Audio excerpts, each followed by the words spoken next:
LDs who are learning disabled and children who are hearing handicap.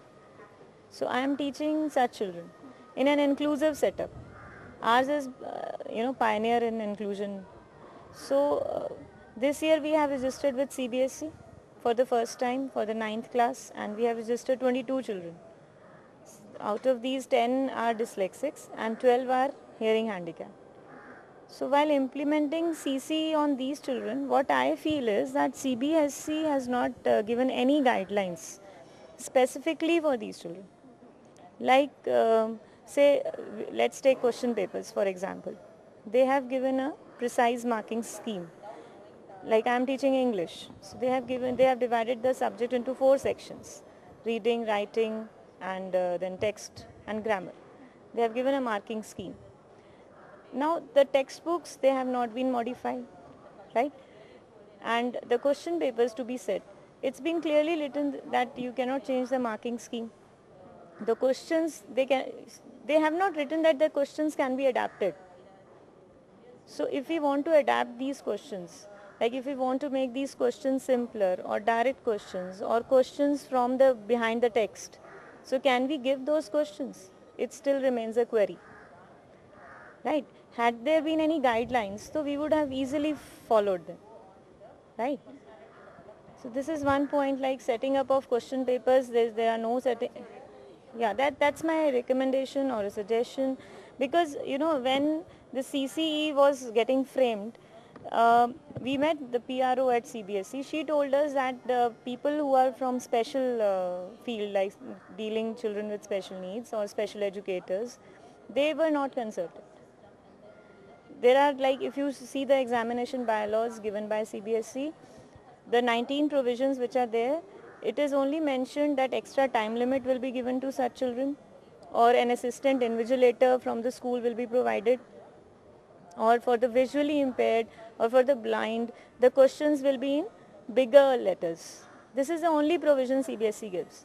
Now what about autistics? What about learning disabled? What about HI? All disabilities, they have different needs.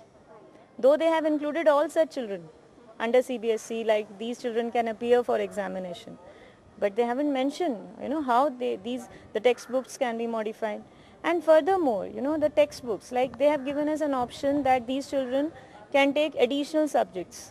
They need not study maths or science, physics, chemistry, biology at 9th, 10th level. They can take additional subjects like home science, painting, IT, which are practical based subjects.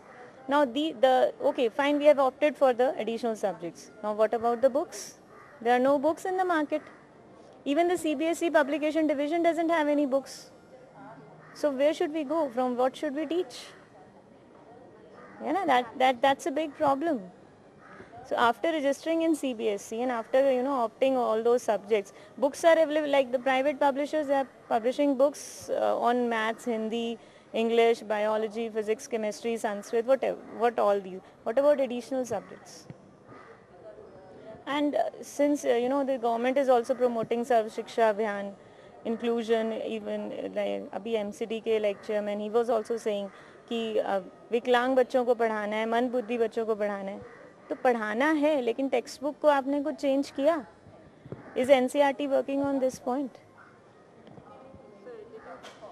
Yes, NCERT consulted us that you give us your suggestions. Suggestions, like they keep on asking. Then what about the main work?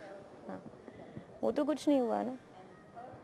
So these are the implications. What I feel like when we are implementing CCE, if I have to design some activity for home science or for painting or for IT, there are no textbooks. So okay, I'll design activity on my own. Then who is going to approve that activity? Yes, it is fine. There is not even a single mention of activities and additional subjects in any of the books you pick up.